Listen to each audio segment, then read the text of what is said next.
वैकल्पिक विषय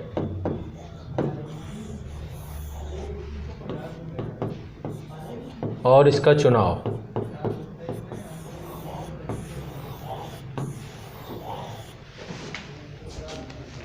ठीक है, एक बड़ा मुद्दा है और जहाँ विकल्प ज़्यादा होते हैं, ठीक है, वहाँ पे थोड़ा सा मुद्दा और बड़ा हो जाता है। जहाँ पे चीज़ें कंपलसरी हैं वो करना ही है, जैसे कि सामान्य अध्ययन के प्रश्न पत्र को आपको कंपलसरी बना दिया गया है, आपको पढ़ना ही है, आपके पास कोई ऑप्शन नहीं है। जीएस पेपर 1 में ये टॉपिक आएंगे तो वही पढ़ के जाते हो, पेपर 2 में आएगा तो पढ़ के जाते हो, पेपर 3 में आएगा तो पढ़ के जाते हो, पेपर 4 में आएगा तो वो पढ़ के जाते हो। लेकिन जहाँ विकल्प होंगे वहाँ पे एक समस्या होती है, एक दुविधा होती है। बाज़ार में आप कुछ सामान ही लेने जाते हैं, वहाँ पे 4 विकल्प दिख गए तो आपको लगता है कि पहले मैं यहाँ भी पता कर लूँ, यहाँ भी पता कर लूँ, यहाँ भी पता कर लूँ, यहाँ भी पता कर लूँ। यही जद्दोजहद छात्र में एक वैकल्पिक विषय के चुनाव में घूमती है। कई सारे प्रश्नों को लेकर उलझा होता है, मन में एक उलझाव रहता है। आज के सेशन में मेरा प्रयास ये रहेगा कि मैं आप सभी के इन उलझनों को सुलझाने का प्रयास करूँ। वैकल्पिक विषय के चुनाव में सिर्फ मैं आपके आज सहायता ही नहीं करने वाला, बल्कि शायद सारी गुत्थियों को मैं मिटा दूं। देखो, अंत में चुनना तो एक ही है, आपको चुनना तो एक ही है, कोई एक चुनना है, ठीक है। और वैकल्पिक विषय एक बड़ी भूमिका रखता है, चाहे आईएएस का एग्ज़ाम हो, चाहे पीसीएस का एग्ज़ाम हो, आपके रिजल्ट में एक इसका बड़ा रोल रहेगा। आप खुद सोचिए, मेरिट बनती है किससे? मेंस के पेपर से, ठीक है। मेंस के पेपर में आईएएस के एग्ज़ाम में इसका 500 नंबर का योगदान है, 250-250 के 2 पेपर होते हैं। यूपी पीसीएस में 400 नंबर का योगदान है। हर एक एग्ज़ाम में इसका कुछ न कुछ योगदान है, जहाँ जहाँ पर भी वैकल्पिक विषय होता है, चाहे वो कोई पब्लिक सर्विस कमीशन हो, आईएएस का एग्ज़ाम हो, कोई भी एग्ज़ाम हो, जहाँ पे ऑप्शनल है एक वैल्यू है, ठीक है, समझ रहे हैं। आईएएस के 4 पेपर हैं, 4 पेपर प्लस एस्से है, 250-250 के 4 होते हैं, 250-250 के 4 होते हैं। यानी 4 में सब्जेक्ट उठा के देखेंगे तो इसमें पेपर 1 में 3 सब्जेक्ट इनबिल्डेड हैं, पेपर 2 में जो है 3 सब्जेक्ट इनबिल्डेड हैं, 3 से 4 हैं, यहाँ पर 4 सब्जेक्ट हैं पेपर 3 में, और यहाँ पे 1 सब्जेक्ट है इथिक्स। वैल्यू देखेंगे तो टोटल ये सब्जेक्ट यदि आप उठा के देख लें तो कितने हो जाएंगे, कितने सब्जेक्ट हो गए? लगभग 11-12 सब्जेक्ट हैं ये, ठीक है। यहाँ पे मान लो 11, और यहाँ पे क्या है, 1 सब्जेक्ट ही आपको चुनना है 500 नंबर का, 11 सब्जेक्ट हैं आपके 1000 नंबर के। सोचिए, ऑप्शनल भी एक और जोड़ दी, वो इससे जोड़ दिया। ऐसे ही आप अपने पब्लिक सर्विस कमीशन को भी कैटेगरीफाइज करके देख सकते हैं। यानी कि ओवरऑल 50% वैल्यू इसकी दे रहा है। आईएएस में 500 नंबर का आपका ऑप्शनल का पेपर है, या जितने भी आपके पब्लिक सर्विस कमीशन है वहाँ पर भी यही स्थिति है। तो ऐसे में क्या करना चाहिए, क्या मानसिकता होनी चाहिए, किस तरीके से अपने आप को, अपने दिमाग को लेकर के चलना चाहिए, ये सारे मुद्दे आपके बहुत ज़रूरी हो जाते हैं। तो ये आपके 4 पेपर की जो वैल्यू है, ये आपकी प्रारंभिक परीक्षा, मुख्य परीक्षा के काम आती है, और ऑप्शनल की जो वैल्यू है ये भी आपकी एक बड़ी वैल्यू है। 500 मार्क्स बहुत इंपॉर्टेंट होते हैं। जब तक आप इसमें अच्छे नंबर नहीं लाएंगे तो संभव नहीं है कि आपका सिलेक्शन हो सके। यानी आपके सिलेक्शन में एक अहम रोल है वैकल्पिक विषय का, ठीक है। आपके चयन में एक महत्वपूर्ण रोल, चयन ही नहीं बल्कि आपकी रैंक में भी ये बहुत महत्वपूर्ण भूमिका अदा करता है। दोनों चीज़ें यदि आप इस पे बेहतर करते हैं, चयन में तो है ही है, रैंक में भी है। तो वैकल्पिक विषय का चुनाव क्या करें, चुनना तो एक ही है, लेकिन चुनने में इतनी जद्दोजहद क्यों? और जब आप वैकल्पिक विषय को चुन लें, उसके बाद आप कैसे उसको पढ़ें ताकि आपको बहुत कम समय में मैक्सिमम आउटपुट हो, अच्छे मार्क्स आप ला सकें, इस पे भी मैं चर्चा करूँगा। और जो मैं आपको मेथड बताऊँ, सबसे पहले मेथड वही करना है। इसको एक बार करके देख लेना, बहुत फ़ायदा मिलेगा, ठीक है। एक बार वही करना जितना मैं बता दूं कि ये करके आपको जाना। सबसे पहले चुनाव को लेकर हमारी चर्चा चलेगी। चुनाव कैसे, यदि डोलड्रम है तो पहले तो दिमाग से ये निकालो कि ये वैकल्पिक विषय ऐसा होता है, वो वैकल्पिक विषय ऐसा होता है, ये दिमाग से पहले हटा लेना चाहिए। न्यूट्रल हो जाना है आपको, सबसे पहले अपने दिमाग को न्यूट्रल करना है। न्यूट्रल करने का मतलब समझ रहे हैं, आपके अंदर परसेप्शन नहीं होना चाहिए विषय को लेकर के। बहुत सारे परसेप्शन होते हैं बहुत सारे बच्चों को। जैसे परसेप्शन कैसे क्रिएट होते हैं, अभी क्योंकि खुद का अनुभव जीरो है आपका वैकल्पिक विषय को लेकर, परसेप्शन किसी ने बोल दिया, कि भाई ज्योग्राफी ऑप्शनल ऐसा होता है, मैं बदल रहा हूँ, मैं दूसरा ले रहा हूँ। किसी ने कह दिया कि पब्लिक एडमिनिस्ट्रेशन ऑप्शनल ऐसा होता है, मैं इसको बदल रहा हूँ, चेंज कर रहा हूँ। किसी ने कह दिया इकोनॉमी ऑप्शनल ऐसा होता है, मैं बदल रहा हूँ। कोई किसी ने कह दिया इस ऑप्शनल से ज़्यादा रिजल्ट नहीं आ रहे हैं। ये सिर्फ और सिर्फ परसेप्शन क्रिएट करने के तरीके हैं। इसलिए पहले अपने आप को पूर्व अवधारणाओं से अपने आप को हटाना है। जो पूर्ण धारणाएं आपने बना रखी हैं वो हट जानी चाहिए दिमाग से। सिर्फ न्यूट्रल होकर सोचना है, ठीक है, तब आप जा करके वैकल्पिक विषय के चुनाव में बेहतर कर पाएंगे। पहले दिमाग से ये हटा दिया, ठीक है। अब इसके बाद कुछ महत्वपूर्ण पैरामीटर्स क्रिएट करेंगे हम, जिन पैरामीटर्स पे यदि कोई विषय खरा उतर रहा है, ठीक है। सबसे पहले आपका काम ये करना है कि आपके पास 4-5 विकल्प हो सकते हैं वैकल्पिक विषय को लेकर। मैं ये ले लूँ, ये ले लूँ, ये ले लूँ। चुनाव तभी कर रहे हैं ना जब आपके पास विकल्प बहुत ज़्यादा हैं, 5-6 विकल्प हैं कि मैं इसे लूँ कि इसे लूँ, इसे लूँ कि इसे लूँ, इसे लूँ कि इसे लूँ। अब चलो आप में से ही हैं जितने लोग अभी तक वैकल्पिक विषय नहीं चुन पाए हैं, मैं आप लोगों से चाहता हूं कि आप लोग अपनी दुविधा को यहां पर भेजें चैट में कि आप कितने वैकल्पिक विषय को लेकर दुविधाग्रस्त हैं। आप लोग कितने वैकल्पिक विषय को लेकर दुविधाग्रस्त हैं। कोई किसी को लग रहा मैं ये लूं कि ये लूं। आप लोगों में भी है दुविधा या हो चुका है चयन? हो गया है आपका चयन हो गया है, मतलब आप लोगों को दुविधा नहीं है। बाकी लोगों को जो दुविधा हो, क्योंकि जब मैं पैरामीटर्स करूंगा उन पैरामीटर्स में आपका वो खरा उतरना चाहिए। हाँ, हिंदी, क्योंकि अब आते हैं यहाँ पे लिखना चालू करते हैं। हिंदी में दुविधा है, हिंदी लें कि इतिहास लें, ठीक है। और next history, geography, political science, भूगोल लें, राजनीतिक विज्ञान लें। इन्हीं में से आपका कोई बंच हो सकता है। और कौन है यहाँ पे? जिनका चयन हो गया है उनको तो फिर क्या चुनाव करना ही नहीं। जिनका चुनाव वाला इशू है पहले वो लोग निकल के सामने आए। इकोनॉमी वाले भी हैं। अर्थव्यवस्था लूँ क्या, अर्थव्यवस्था लूँ क्या, ठीक है। इसके बाद नेक्स्ट, और अच्छा इकोनॉमी लेना था पर हिस्ट्री हो गया है। यदि प्रीलिम्स के अभी कैसे हो गया आपका, मुझे ये नहीं समझ में आ रहा। अभी तो पेपर अभी आया ही नहीं फॉर्म। पूजा जी किस एग्जाम में हुआ है आपके साथ ऐसा, पहले एक बार ये बताएं। बीपीएससी में हो गया क्या?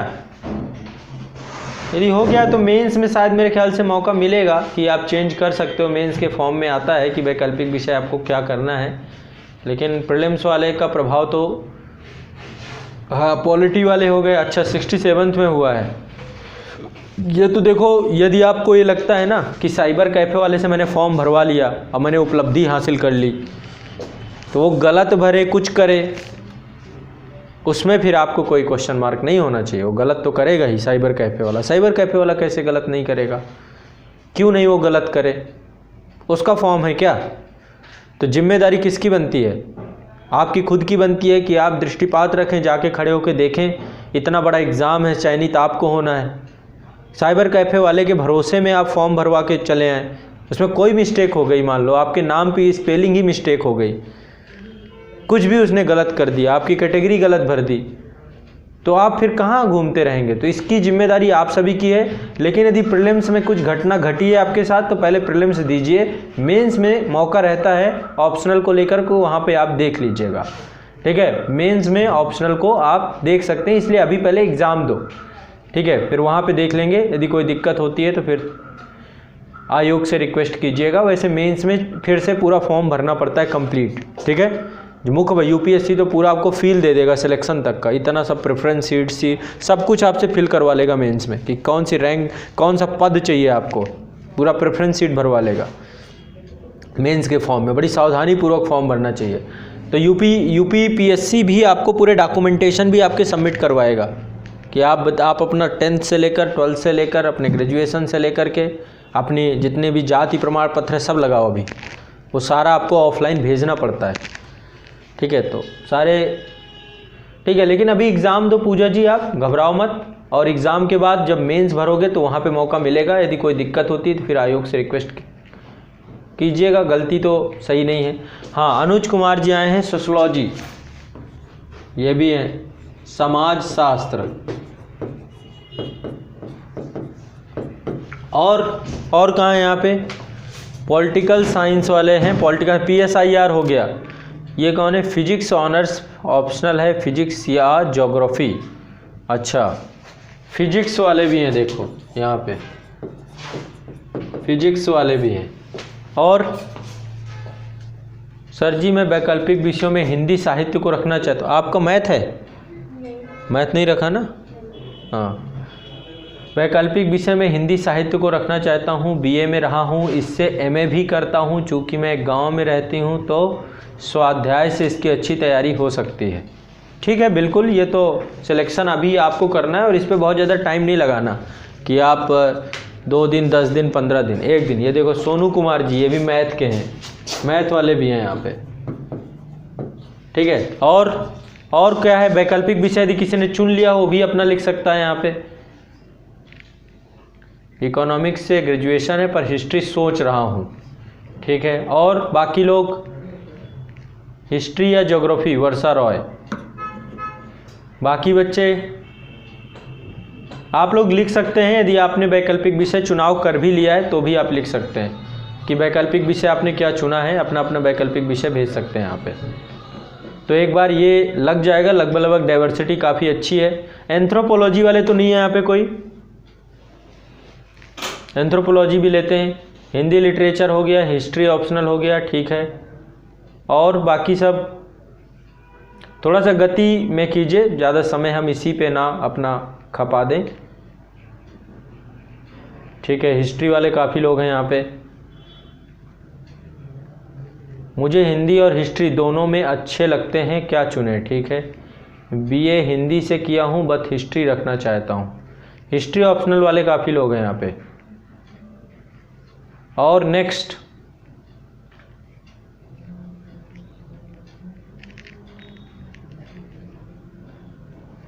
हिंदी लिटरेचर, ठीक है।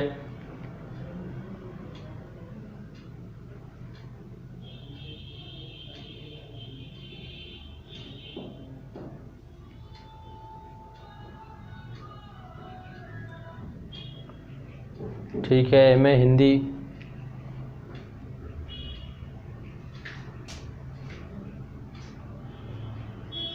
पॉलिटी, ठीक है। चलिए, कम से कम ये लग गया कि जितने मैंने वैकल्पिक विषय लिखे हैं इन्हीं में से कोई है। और भी बच्चे हो सकते हैं, जैसे कि लोक प्रशासन वाले भी हो सकते हैं। ठीक है, एंथ्रोपोलॉजी भी बहुत सारे बच्चे लेते हैं। इसके अलावा लिटरेचर में बहुत सारे लिटरेचर हैं, मैथिली लिटरेचर है, पंजाबी लिटरेचर है, साहित्य है अलग अलग, उसमें भी वैकल्पिक विषय लोग लेते हैं। ठीक है, अब यहाँ पे इतना सारा कन्फ्यूज़न, यदि आपको कन्फ्यूज़न नहीं है तब तो कोई दिक्कत ही नहीं कि वैकल्पिक विषय आपने चुन लिया और उस पर काम करना आपने चालू कर दिया। क्योंकि इसके चुनाव के बाद फिर आप तैयारी में लग जाएंगे। ये नहीं होगा कि आप साल 2 साल इस पर मेहनत करने के बाद फिर आप यदि विचार करें कि मैं इसको एक काम करता हूँ, बदल देता हूँ, तब फिर कोई फ़र्क नहीं पड़ता, कोई पॉसिबिलिटी नहीं। मानसिक तौर पे आप परेशान ही रहोगे। एक बार ले लिया फिर दृढ़ हो गए, पक्के हो गए। इसलिए लेते समय पहले इसको आप पुख्ता कर लीजिए कि ये आपका वैकल्पिक विषय है और इसी वैकल्पिक विषय में काम करना है। ठीक है, वैकल्पिक विषय में ये सोच है, पहले दिमाग से हटा देना है कि ये वैकल्पिक विषय ज़्यादा स्कोरिंग है, ये वैकल्पिक विषय ऐसा है। पूर्व अवधारणा मैंने पहले ही बोल दिया कि परसेप्शंस अपने ख़त्म कर दीजिएगा। ठीक है, हर एक वैकल्पिक विषय से बच्चों का सिलेक्शन होता है, चाहे लॉ हो, विधि भी बहुत सारे लोग लेते हैं, उससे भी हो रहा है, पब्लिक एडमिनिस्ट्रेशन वालों का भी हो रहा है, हिस्ट्री का भी हो रहा है, पॉलिटिकल साइंस का भी हो रहा है, ज्योग्राफी का हो, चाहे वो एक ही होता हो पर होता है, बस ये समझ लो हो रहा है। मैथिली तक से बच्चे सेलेक्ट हो रहे हैं, पंजाबी लिटरेचर से भी सिलेक्ट हो रहे हैं, ये दिमाग में बैठा लीजिए। तो कोई भी वैकल्पिक विषय इसमें ख़राब नहीं है, ना मैथ खराब है, ना फिजिक्स खराब है, ना कुछ भी खराब नहीं है। यूपीएससी ने यदि रखा है, पब्लिक सर्विस कमीशन ने यदि रखा है तो उसमें कुछ बात होगी, उस वैकल्पिक विषय को बच्चे ले रहे हैं तो लेने को कोई भी ले सकते हो। कुछ मानदंड यहाँ पे बताता हूँ। पहला मानदंड क्या है आपका, आपकी पृष्ठभूमि कैसी है। पहला मानदंड ये होना चाहिए, पृष्ठभूमि मतलब चूँकि मिनिमम क्वालिफिकेशन आपकी बैचलर होनी चाहिए। तो आपने बैचलर कैसे किया है, किससे किया है, ठीक है। स्नातक आपका किससे है, स्नातक। कारण इसलिए क्योंकि 3 साल की मेहनत है उस सब्जेक्ट पे। तो सबसे पहली चीज आपका, ठीक, बैकग्राउंड क्या होना चाहिए। लेकिन फिर बैकग्राउंड में आर्ट्स वाले बच्चे तो बड़े खुश हो जाते हैं कि भाई हमारा बैकग्राउंड तो इतिहास ही रहा है, हमारा बैकग्राउंड तो हिंदी ही रहा है, हमारा तो राज्य व्यवस्था ही रहा है, हमारा तो इकोनॉमी ही रहा है, हमारा तो भूगोल ही रहा है। लेकिन साइंस वाले बच्चे कहते भाई फिजिक्स बैकग्राउंड रहा है, क्या फिजिक्स लूँ, मैथ लेना चाहिए क्या। ठीक है, आपके ऊपर है, लेना चाहो तो ले लो। लेकिन पृष्ठभूमि, कैसी पृष्ठभूमि को आप प्रायिकता देंगे, किस पृष्ठभूमि को आपको यहाँ पे लेना चाहिए। जो मैं किसी को गलत और हुए नहीं कह रहा हूँ, जहाँ पे देखो यूपीएससी में वैसे भी बहुत पढ़ना है, पढ़ने में कमी नहीं है, खूब पढ़ना है आपको।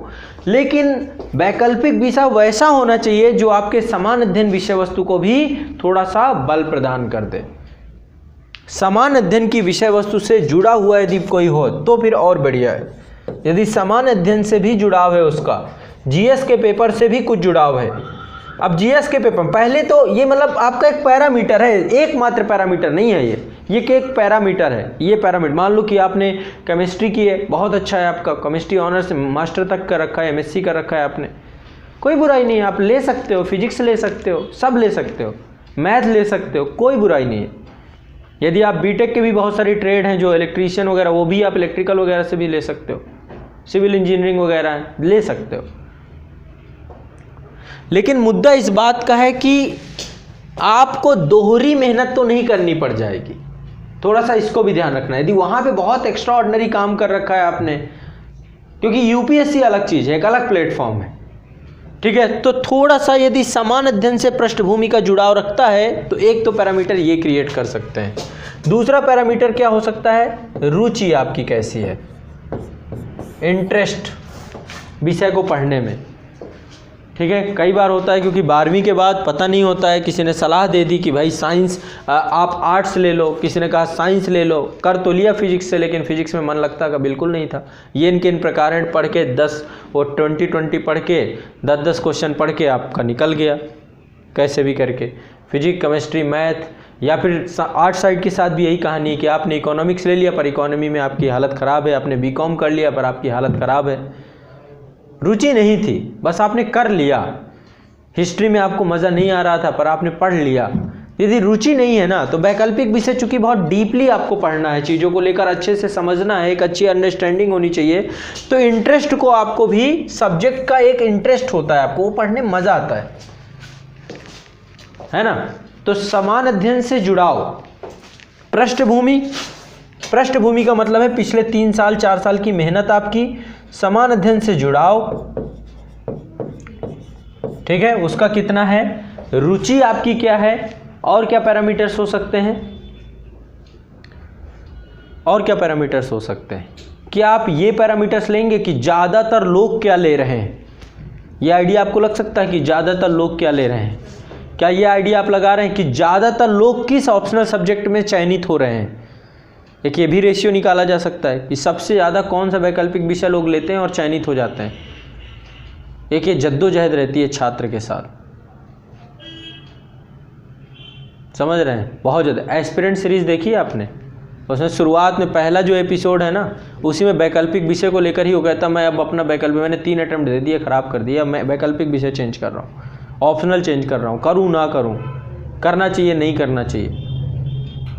मतलब ऐसा ना हो कि आपको 2-3 साल बाद पता चले कि यार मैं वैकल्पिक विषय ये ले लिया, ये मेरा नहीं था, इसमें मज़ा नहीं आ रहा, ये सब्जेक्ट के साथ ही दिक्कत है, ऐसा है, ये सारी चीज़ें।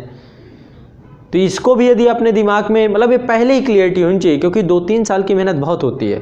एक बच्चा था, उसने ज्योग्राफी लिया, लेने के बाद उसने दिया हर बार, उसके बाकी हो सकता है आप उस चीज़ में बेहतर नहीं कर पा रहे हो, ये हो सकता है। वो ऑप्शनल में कमी नहीं है, क्योंकि उसी ऑप्शनल से लोग बहुत तेज़ी से उससे आपके सिलेक्शंस भी निकल रहे हैं। आप कोई भी ऑप्शनल ले लीजिए, मैं कहता हूँ कोई भी ऑप्शनल ले लो, छोटा से छोटा ऑप्शनल। आपको लगता है हिंदी साहित्य ले लो, आपको लगता है, बट यदि पढ़ोगे नहीं, रुचि नहीं होगी, कुछ नहीं होगा, उसमें लिख के नहीं आओगे, तो थोड़ा ना आपको एग्जामिनर कहेगा अरे हिंदी साहित्य वाले, अरे आया है आपके लिए फूल माला लेके खड़े हैं कि आओ पहनाओ इनको, अंदर करो, इनको 2 सबको 250-250 300 नंबर, ऐसे थोड़ा ना होगा, लिख के आना पड़ेगा आपको। एंथ्रोपोलॉजी ले ली तो आपने लिख के आना पड़ेगा, कुछ भी लोगे बिना लिखे थोड़ा ना आपको आयोग नंबर देगा, यानी उस ऑप्शनल में आपको महारत हासिल करनी है, बस ये दिमाग में बैठा लो। तो उसमें कुछ पैरामीटर्स हैं। पहला पैरामीटर्स आपकी पृष्ठभूमि क्या है, आपने ग्रेजुएशन कहाँ से की है, मास्टर भी आप कर रहे हैं तो कैसे कर रहे हैं, समान अध्ययन से वो विषय का जुड़ाव क्या है और रुचि क्या है। यदि इन 3 पैरामीटर्स को आप प्रायोरिटी दें, हो सकता है पृष्ठभूमि ना हो लेकिन आप एक ऐसा ठीक है, एक ऐसा, चूंकि देखो समान अध्ययन में तो कंपलसरी है सब्जेक्ट, देखो समान अध्ययन के सब्जेक्ट मैं यहाँ पे लिख रहा हूँ जो वैकल्पिक विषय भी हैं, जैसे इतिहास समान अध्ययन में पढ़ना ही है आपको, समान अध्ययन में आपको पढ़ना ही है। आपके पास कोई विकल्प नहीं है कि आप प्राचीन भारत नहीं पढ़ोगे, आप मध्यकालीन भारत नहीं पढ़ोगे, ठीक है, कि आप आधुनिक भारत नहीं पढ़ोगे, आपको सब पढ़ना पड़ेगा। आपको आर्ट एंड कल्चर भी पढ़ना पड़ेगा, इसी पे मैक्सिमम टाइम बच्चे लगा देते हैं, विश्व का इतिहास भी पढ़ना पड़ेगा, तो ये आपको कंपलसरी सब्जेक्ट है, ठीक है। तो ये समान अध्ययन से भी जुड़ाव रखता है और अपने आप में एक वैकल्पिक विषय भी है ये। दूसरा सब्जेक्ट आपका क्या है, भूगोल। भूगोल में आपको पढ़ना ही है, आपको भारत का भूगोल पढ़ना है, भूगोल, आपको भौतिक भूगोल पढ़ना है, आपको विश्व का भूगोल पढ़ना है।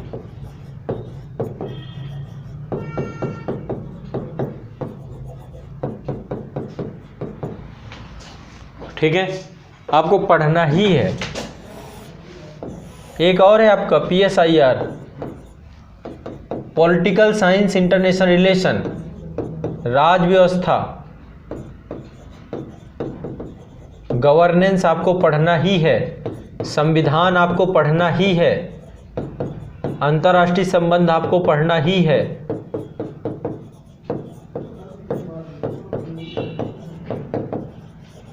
राजनीतिक सिद्धांत भी आपको पढ़ना ही है।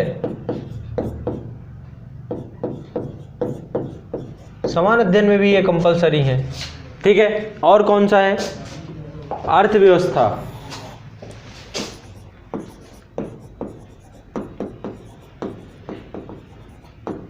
ठीक है। तो अर्थव्यवस्था में भारत की अर्थव्यवस्था, वैश्वीकरण और अर्थव्यवस्था सब पढ़ना है आपको, ये सारा कुछ आपको पढ़ना ही है, ये विषय हैं। लेकिन इसके अलावा वैकल्पिक विषय और हैं, जैसे मान लीजिए समाजशास्त्र, समाजशास्त्र भारतीय समाज का टॉपिक है, यहाँ पे भारतीय समाज का टॉपिक आपको पढ़ना है, आपको सामाजिक न्याय पढ़ना है, सामाजिक न्याय पढ़ना है। बट आपको समान अध्ययन में जो नहीं पढ़ना है वो क्या हो सकता है आपका, सामाजिक सिद्धांत,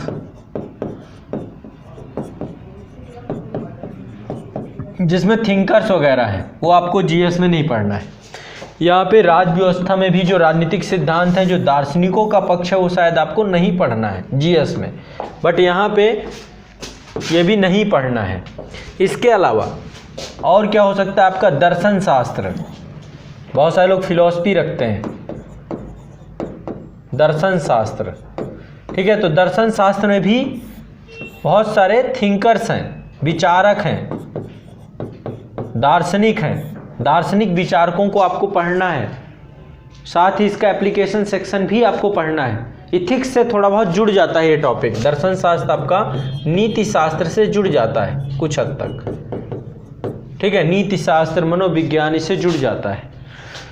मैथ का जो टॉपिक है वो सिर्फ आपको, जैसे आपने मैथ रखा तो CSAT में थोड़ा बहुत आपकी मदद होगी, बट जीएस के मुख्य परीक्षा में इसका कोई रोल नहीं है, केवल प्रीलिम्स में रोल है इसका, प्रीलिम्स में रोल है, मेंस में कोई रोल नहीं है मैथ का। फिजिक्स की बात करेंगे, मैं हर एक आयाम पे बात करूंगा ताकि आपको बेनिफिट्स दिखें। फिजिक्स में आपने काम किया तो फिजिक्स आपका थोड़ा बहुत प्रीलिम्स में आपका योगदान देगा, 2-3 नंबर, ठीक है। मेंस में हो सकता है साइंस टेक में 1-2 क्वेश्चन आ जाएं आपके, साइंस एंड टेक में, बाकी सब कुछ आपको अलग से पढ़ना पड़ेगा, एक्स्ट्रा एफर्ट देना पड़ेगा। हिंदी वाले बहुत सारे बच्चे हैं, सामान्य हिंदी भी बहुत बच्चे रखते हैं, ठीक है। सामान्य हिंदी में सबसे पहले गद्य और पद्य, ये 2 अलग अलग विधाएं हैं जो हिंदी की, ठीक है, ये आपको पढ़ना ही पड़ेगा। इसके साथ ही हिंदी साहित्य का इतिहास है, इसका हिस्टोरिकल, जो भी आप कभी भी लिटरेचर लेंगे तो लिटरेचर का खुद की हिस्ट्री होती है कि कैसे उसका डेवलपमेंट हुआ, है ना। तो गद्य का कैसे डेवलपमेंट हुआ, पद्य का डेवलपमेंट कैसे हुआ, तो आपको एक हिस्टोरिकल बैकग्राउंड शुरू से लेके अंत तक, यहाँ पर भी आपको एक ऐतिहासिक पृष्ठभूमि साहित्य की पढ़नी पड़ेगी, चाहे जो भी साहित्य आप लीजिए। और फिर उस साहित्य में गद्य को लेकर के विधाएं क्या हैं और पद्य को लेकर के विधाएं क्या हैं, उपन्यासकार कौन कौन से, तो उनके उपन्यास जो लेटेस्ट है तो वो सारे आपके पाठ्यक्रम में दिए गए हैं। तो इस तरीके से वैकल्पिक विषयों में आपको पहले एक बार, जैसे आपने कोई भी चुना, A to Z कोई भी चुनिए, तो देखिए कि उसका समान अध्ययन में कोई रोल है या नहीं है। यदि समान अध्ययन में रोल है, यानी कि आपकी थोड़ा सा मेहनत बचेगी, यहाँ पे आप उसको समान अध्ययन और उसको एक साथ दोनों को जोड़ करके पढ़ सकते हैं, आपको काम कर सकते हैं, ठीक है। मेरी बात समझ रहे हैं सभी बच्चे जितने भी हैं? ये बात मेरी समझ में आ रही कि नहीं आ रही है? जितने भी लोग हैं, थोड़ा बहुत जो मैं समझा पा रहा हूँ, मेरी बात समझ में आ रही है आप लोगों को?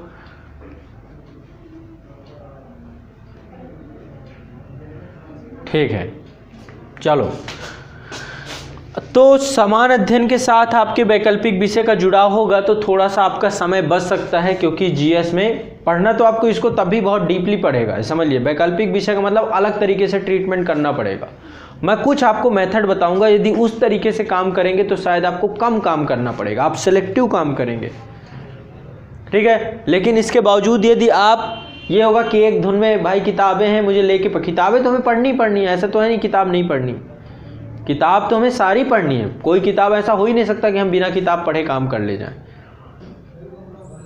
बिना किताब के काम हो सकता है क्या? सोर्स तो कोई ना कोई लेना पड़ेगा ना, और कई सोर्स भी लेने पड़ सकते हैं। वैकल्पिक विषय चूंकि थोड़ा ब्रॉड है, इसका पाठ्यक्रम पूरा विस्तारित तौर पे लिखा हुआ, उसमें टॉपिक बाय टॉपिक भी लिखा हुआ। हर वैकल्पिक विषय में आपको डिस्क्राइब किया गया होगा कि क्या क्या हम पूछेंगे, विस्तार से दिया गया, पूरा खोल के रख दिया यूपीएससी ने, टॉपिक सब दिया है, यानी कि वो बहुत विस्तार से आपको उस चीज़ पे आपकी जानकारी। तो उसके लिए मल्टीपल सोर्स भी आपके पास होंगे, बट सोर्स को आंख मूंद के पढ़ना, ठीक है। अब इन्हीं में से एक ऑप्शनल आप कोई ना कोई चुनोगे। पहले तो रुचि को आप प्रायोरिटी दोगे। हो सकता है आपको मज़ा आता हो कि यार मुझे आनंद आता है दर्शन में, है ना, मुझे दर्शन में बड़ा मज़ा आता है, फिलॉसफी पढ़ने में, फिलॉसफर को पढ़ता हूँ तो बिल्कुल एक अलग ही रोमांच आता है, तो फिर आप दर्शन शास्त्र की तरफ मूव कर सकते हो। आप साहित्य पढ़ने में बड़ा आनंद आ रहा है आपको, तो आप इतिहास लेके करोगे भी क्या? क्यों घटनाओं को आप पढ़ना चाहोगे? आपको प्रेमचंद पसंद है, आपको जो है रामधारी सिंह दिनकर पसंद है, आपको जो है महादेवी वर्मा पसंद है, तो यदि आप इस तरीके के, ये आपके अंदर होना चाहिए, गुण है कि भाई मुझे बुक से थोड़ा सा, हिंदी साहित्य, कल्चर से, लिटरेचर से, इन सब से बड़ा प्यार है, तो आपको पहले अपनी रुचि समझनी चाहिए कि मेरी रुचि क्या है। और कभी कभी तो ये आप लोगों को कन्फ्यूजन होता है कि रुचि है भी कि नहीं है, मतलब मेरी, मुझे नहीं पता खुद भी। मैं तो ये कि बस कोई दो मुझे किताबें दो, मुझे बता दो कि ये किताब है, ये पढ़ना है, बस बाकी वो नहीं, मैं बाकी असेसमेंट नहीं करना चाहता, तो आप लॉन्ग टर्म नहीं चल पाओगे। आपको ये पता करना पड़ेगा और एक बार डिसाइड करना पड़ेगा। तो आप पहले अपनी पृष्ठभूमि देखिए, समान अध्ययन से जुड़ाव देखिए। यदि ये दोनों चीज़ों में क्लियर होता है, मान लो कोई भी सब्जेक्ट जो आपकी पृष्ठभूमि में है और समान अध्ययन से जुड़ाव रखता है, तो आपको कोई कन्फ्यूजन नहीं रखना, आप तुरंत उसको ले सकते हैं। ये मतलब 100% आपकी प्रोबेबिलिटी बननी चाहिए कि आपने यदि पृष्ठभूमि में किसी सब्जेक्ट, जैसे इतिहास के साथ आपने काम कर रखा है, इतिहास के साथ काम कर रखा है, तो क्या इतिहास समान अध्ययन से जुड़ता है? बिल्कुल जुड़ता है। तो क्या करना चाहिए? सोचना ही नहीं है, दिमाग में ज़्यादा प्रेशर नहीं डालना, चुपचाप ले लो, कोई नुकसान नहीं है। भूगोल आपकी पृष्ठभूमि रही है, भूगोल समान अध्ययन से जुड़ता है क्या? बिल्कुल जुड़ता है, तुरंत आपको ले लेना चाहिए। मान लीजिए इतिहास आपकी, अब जैसे इतिहास आपने ले भी लिया, आपकी पृष्ठभूमि नहीं रही, लेकिन समान अध्ययन से तो जुड़ा हुआ है ना उसका, तो लेके भी कौन सा नुकसान है? वैसे भी पढ़ना है, ऐसे भी पढ़ लेंगे। मतलब डोल ड्रम आपका खत्म हो जाना चाहिए। लेने के बाद फिर आप फ्लिप फ्लॉप पॉलिसी खेल रहे हो, भूगोल मान लो, चलो मैं कहता हूँ आपको इतिहास आपने छोड़ दिया, भूगोल ले लिया मान लो, तो क्या इतिहास नहीं पढ़ोगे क्या? वो तो पढ़ना ही है, कहीं ना कहीं तो पढ़ना ही है ना। तो चाहे इतिहास ले लो, चाहे भूगोल ले लो, राज्य व्यवस्था आपने ले लिया, पृष्ठभूमि है चाहे नहीं है, पर राज्य व्यवस्था तो पढ़नी ही है। हर ऑप्शनल में 1 2 3 4 चीज़ें नहीं पढ़नी। जैसे अब आप यहाँ पे इतिहास में जब आप ऑप्शनल के लिए पढ़ेंगे तो एक तो मानचित्रण में भी आपकी अच्छी पकड़ होनी चाहिए, आपको पता होनी चाहिए कौन चीज़ें कहाँ थी। मानचित्रण पे भी 50 नंबर के क्वेश्चंस आते हैं आपके। मानचित्रण के अलावा और आपकी पकड़ कहाँ होनी चाहिए? आपको जो इतिहासकार हैं बहुत सारे, उन इतिहासकार के द्वारा किसी भी विषय पर क्या बोला गया, सिंधु घाटी सभ्यता को लेकर इतिहासकारों का मत क्या था, पाषाण काल नवपाषाणकालीन क्रांति को लेकर के इतिहासकारों में क्या मतभेद था, क्या मत था, मौर्य काल को लेकर के इतिहासकारों ने क्या कहा। तो बहुत सारे इतिहासकार थे, उपनिवेशवादी इतिहासकार थे, वामपंथी इतिहासकार थे, राष्ट्रीय इतिहासकार धारक, तो जितने भी इतिहासकार थे, इन इतिहासकारों ने, ये भी आपको पता होना, मतलब थोड़ा सा आपको उस पर डीप आपको नॉलेज होनी चाहिए। ऑप्शनल का मतलब ये होता है। तो आपको अलग थोड़ा बहुत तो हर चीज़ में पढ़ना पड़ेगा, लेकिन समान अध्ययन से उस विषय का जुड़ाव है, यानी समान, यदि आप उसको पढ़ लें डीपली तो समान अध्ययन में भी आपकी मदद वो कर देगा वो विषय। वहाँ पे ऐसा नहीं होगा कि आपको दोहरी मेहनत से बचना होगा।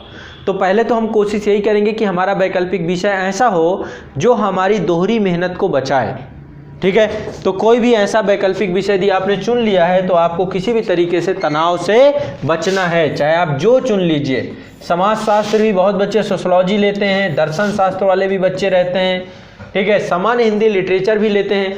तो अब बाकी के जितने हैं, भाई आपने पंजाबी ले लिया, मान लो पंजाबी है क्या कहीं पूरे उसमें यूपीएससी में, बताओ है कहीं?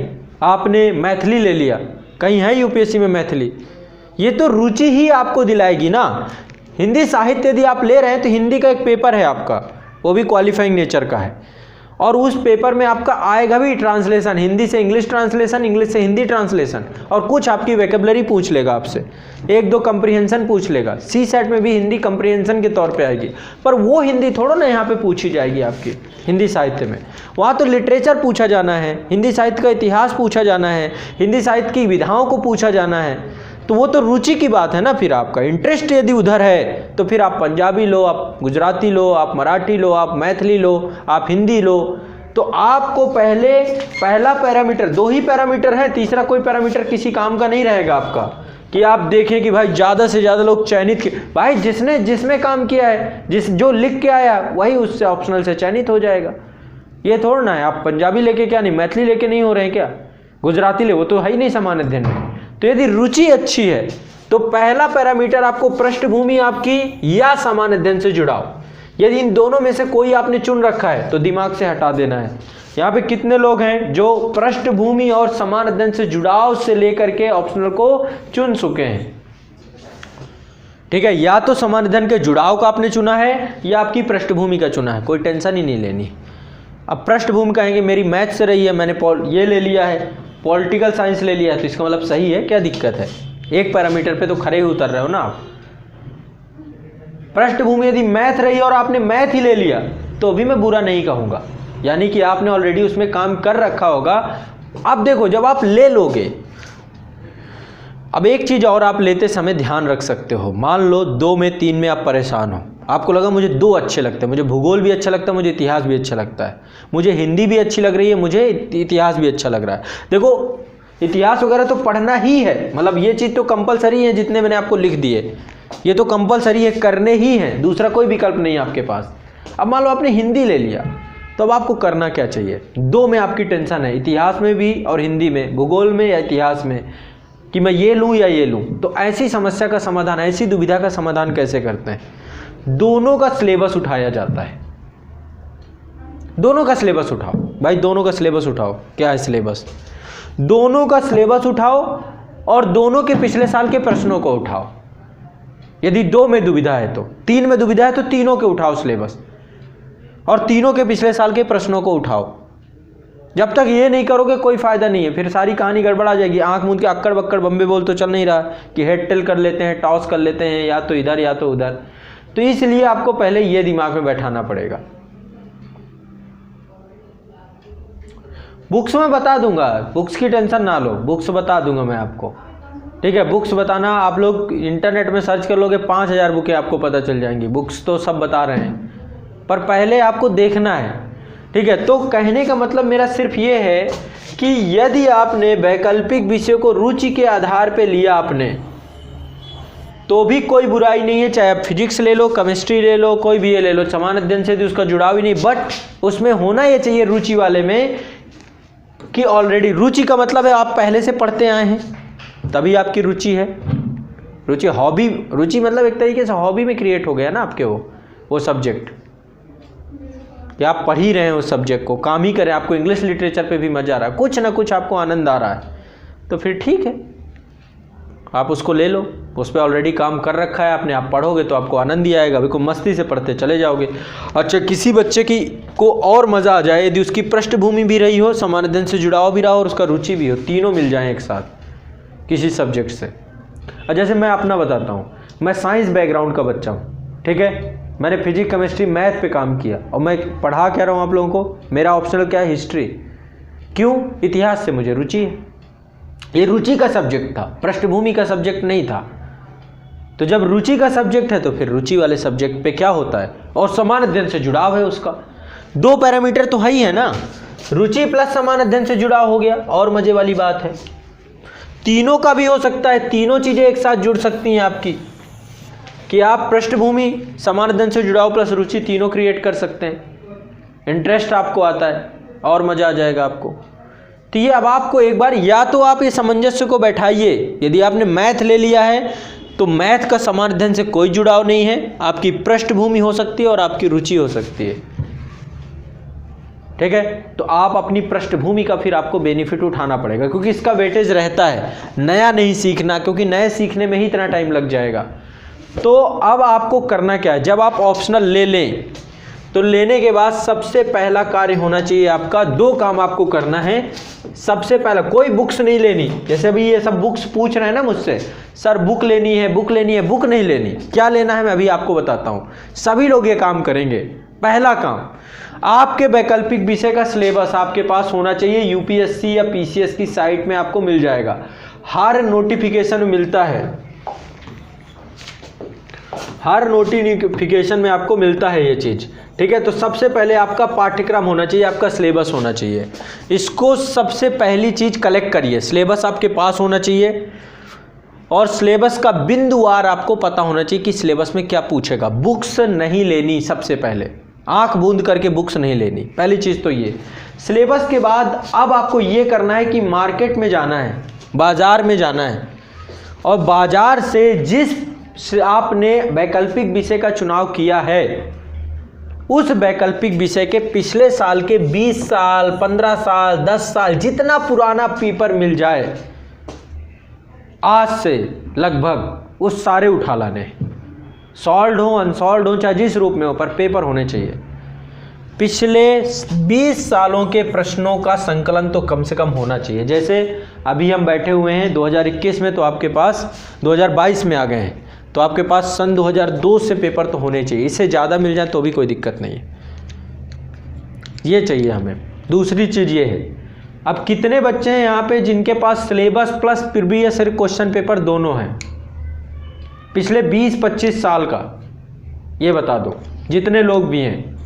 ये दोनों चीज़ें होनी बहुत ज़रूरी हैं। जब तक ये नहीं होगा, किताब खरीद भी लोगे तो मिसगाइड होकर के पढ़ोगे। सभी लोगों के लिए है, ये काम आपको करना ही करना है। आप लोगों ने ले लिया सिलेबस प्लस पिछले साल के प्रश्न पत्र, फिर क्या फ़ायदा, आधी अधूरी बात हो गई। दोनों चाहिए, syllabus plus previous year question paper, दोनों हैं। कौन सा है ऑप्शनल है? दोनों। हाँ, इंग्लिश में क्या करना है हमें, दो लैंग्वेज में थोड़ा ना मैंने बोला।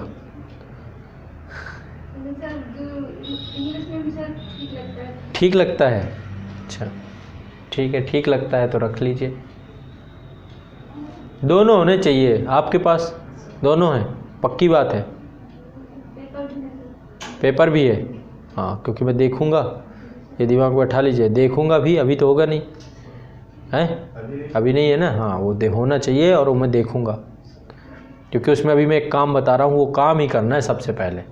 शुरुआत के 10 दिन का टास्क है, 10-15 दिन का टास्क है। जितने बच्चे वैकल्पिक विषय वाले हैं,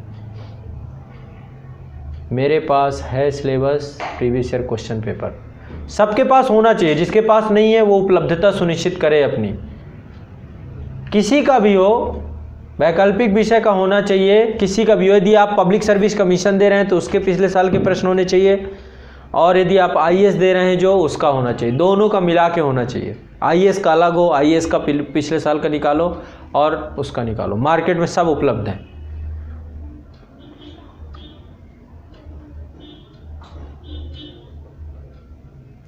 कोई फ़ायदा नहीं है जिसके पास प्रीवियस ईयर पेपर दोनों नहीं है, तब तक कोई फ़ायदा नहीं है। आप बुक्स खरीद लो, कुछ भी कर लो, पढ़ लो, टाइम पास से ज़्यादा कुछ नहीं है। नहीं है तो उपलब्धता सुनिश्चित कराओ। बताओ, वैकल्पिक विषय यदि आपने चुन लिया और आपके पास प्रीवियस ईयर क्वेश्चन पेपर नहीं है, आपके पास सिलेबस नहीं है, तो क्या करेंगे? जब तक आपको गेम के रूल ही नहीं पता हैं, जब तक आपको सही से पाठ्यक्रम ही नहीं पता कि सिलेबस कितना बड़ा है, कितना सिलेबस का कंटेंट है, सिलेबस में क्या क्या पॉइंट हैं, क्या क्या टॉपिक हैं, क्या क्या सब टॉपिक हैं, इसके बाद उन टॉपिक से क्वेश्चन आ रहा है तो किस तरीके का आ रहा है, ट्रेंड एनालिसिस नहीं है आपके पास। आप दूसरे के भरोसे बैठे हुए हैं क्या कि दूसरा कोई आपको वैकल्पिक विषय में बता देगा? कोई इस तरीके से बैठे हुए हैं क्या आप अपने दिमाग में लेकर के? फिर तो राम कहानी है आपकी। अभी जाइए एक मेंस का ले लीजिए, मेंस का ले आइए। अभी यही पब्लिकेशन चाहिए, कह दीजिए सर मेंस का प्रीवियस ईयर क्वेश्चन पेपर होगा तो कोई ले आइए, कोई भी, कहे सर मंगवा रहे हैं मेंस का। मैं भी आपको दिखाता हूँ जो काम आपको करना है, यदि दोनों चीज़ें आपको हों। मेंस का लेनी, वो समान अध्ययन का ही होगा, लेकिन वो ऑप्शनल पे भी मैं आपको बता दूंगा कैसे काम करना है उससे। 2016 तक में भी बात नहीं बनेगी बेटा, मुझे कम से कम 20 साल का चाहिए। अब पहली चीज़ यही है, यहीं पे आप, यदि ये नहीं हुआ तो सब बेकार है। पब्लिक एडमिनिस्ट्रेशन भी ठीक है, बिल्कुल लेना चाहिए, पब्लिक एडमिनिस्ट्रेशन के लिए ही तो आप काम कर रहे हैं। पबैड भी तो है, प्रशासन में जाके उसी से, और पब्लिक एडमिनिस्ट्रेशन में संविधान भी पढ़ना है, उसमें बस लोग प्रशासनिक चिंतक होंगे, वो आपको अलग से पढ़ना है। हिस्ट्री में सब पीसीएस और आईएएस के जो सिलेबस है आप अलग अलग होगा सिलेबस, सेम है मत देखो, दोनों के अलग अलग सिलेबस उठा के फिर देखो, क्रॉस चेक करो, है सब सेम, है सब बिल्कुल ऑप्शनल सेम ही होगा।